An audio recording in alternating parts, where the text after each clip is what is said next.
Good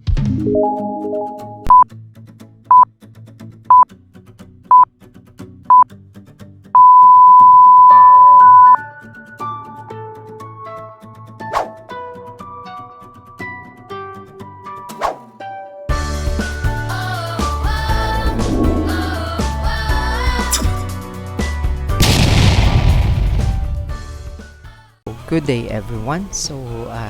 We will going to discuss our first lesson in pre-calculus entitled Overview of Conic Sections. So we will going to define what are these conic sections.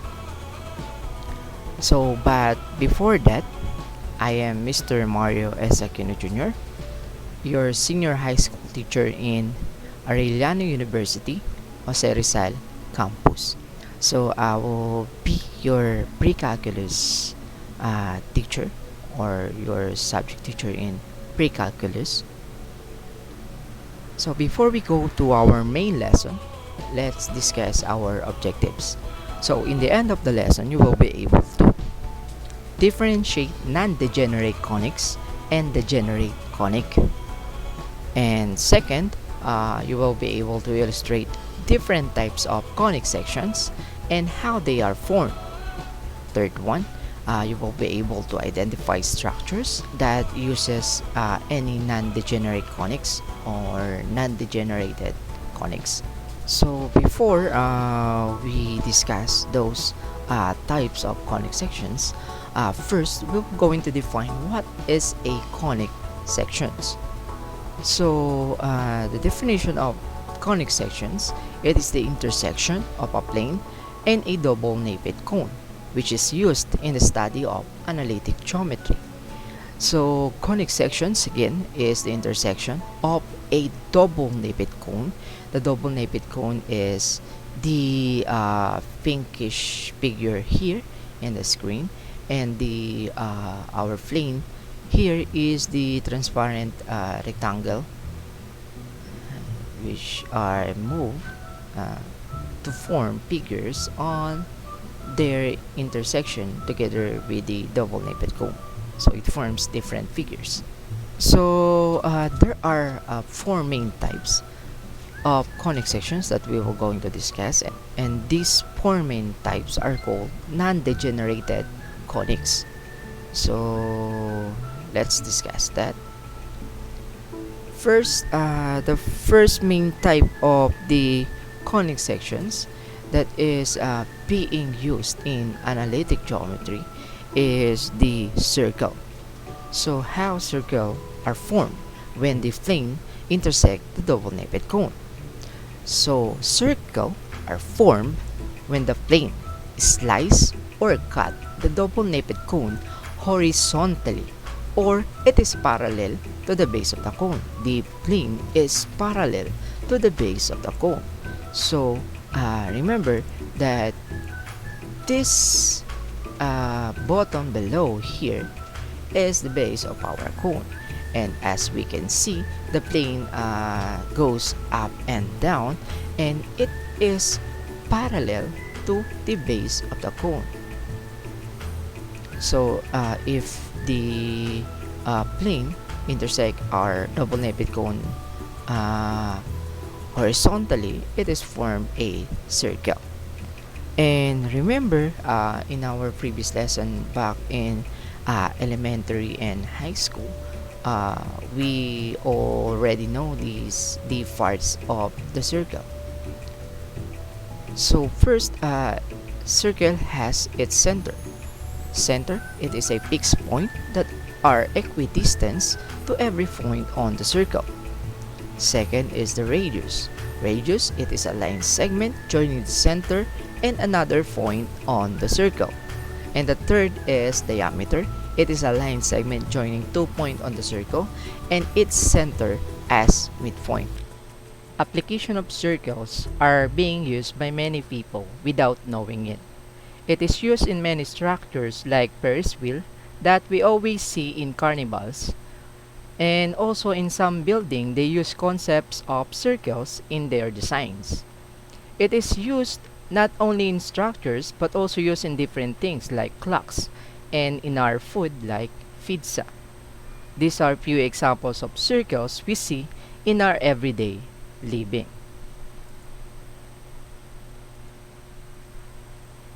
Next conic section is the ellipse.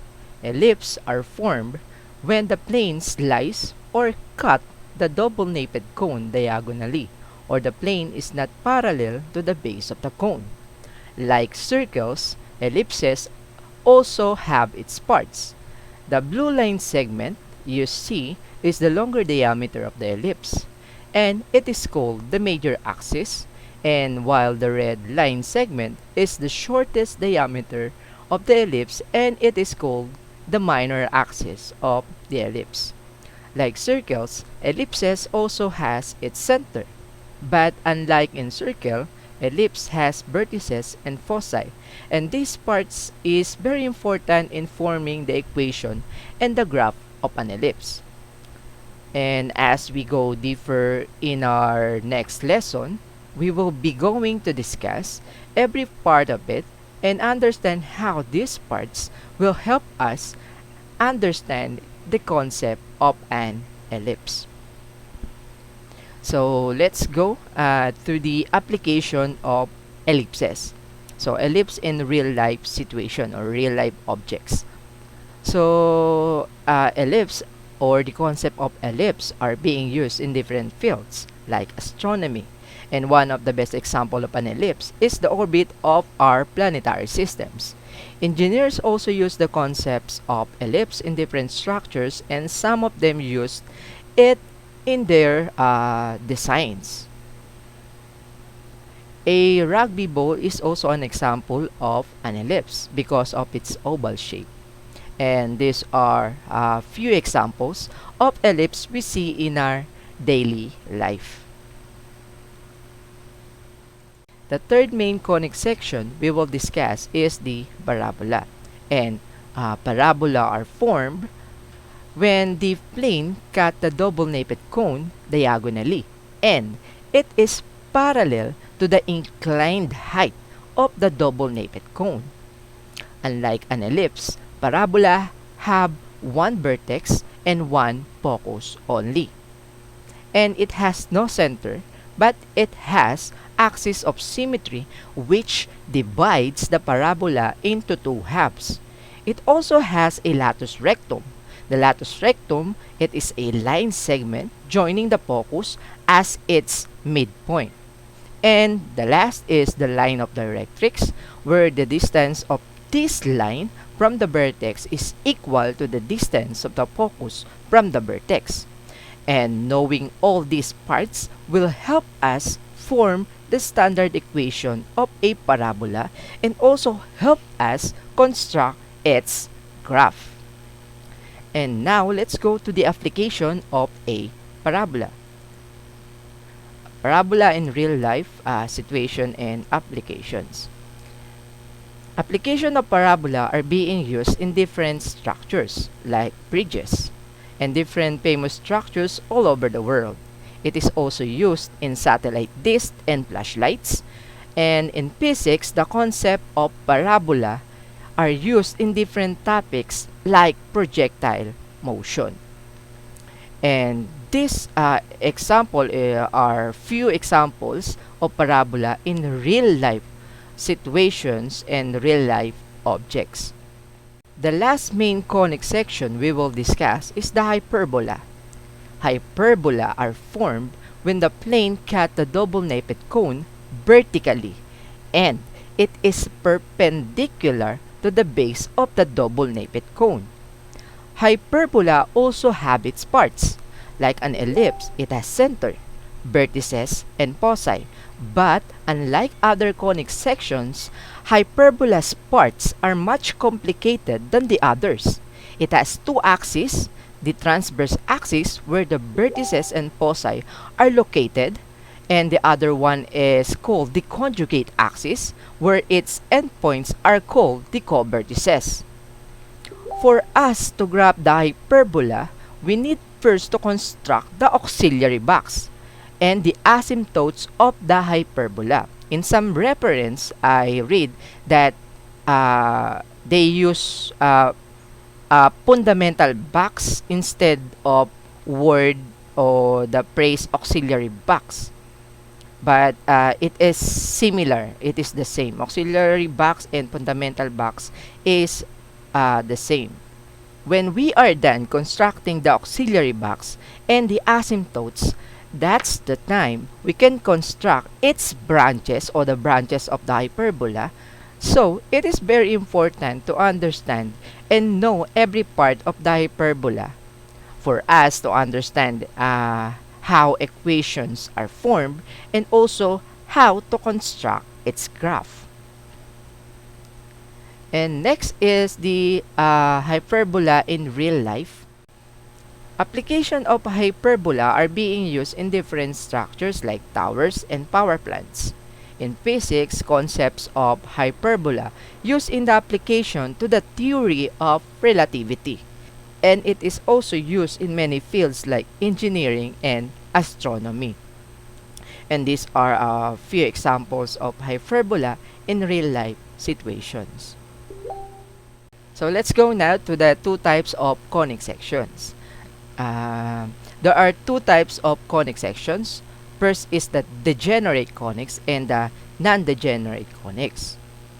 And in this part, we will know what is the difference between the degenerate conic and the non-degenerate conics. So as I said earlier, the four main types or four main kinds of conic sections, all of these four examples or kinds of conic sections are being used in analytic geometry.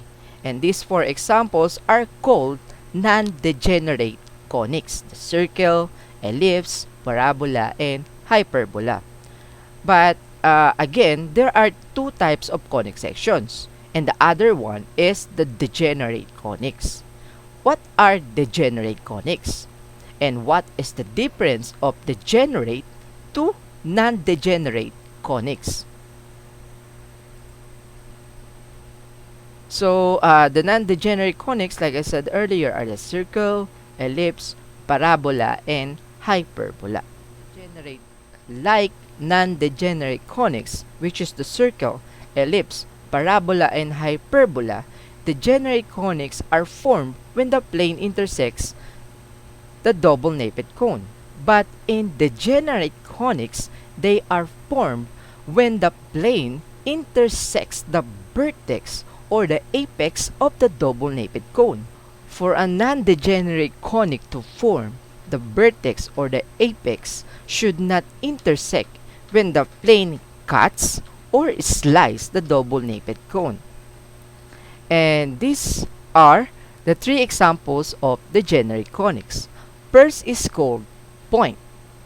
It is formed when the plane intersects the vertex or the apex only of the double-napped cone. Second is called the single line. It is formed when the intersection of the plane is the inclined height of the double-napped cone to form a single line. And last is the intersecting lines. It is formed when the plane intersects the double-napped cone, including the vertex, to form an intersecting line.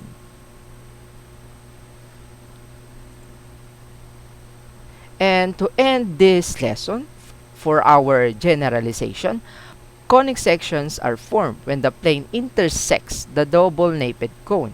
There are two types of conic sections: the degenerate conics and non-degenerate conics. And the focus of analytic geometry is the four main kinds of conic sections, which are the non-degenerate conics. And the non-degenerate conics again is the circle, ellipse, parabola, and hyperbolas.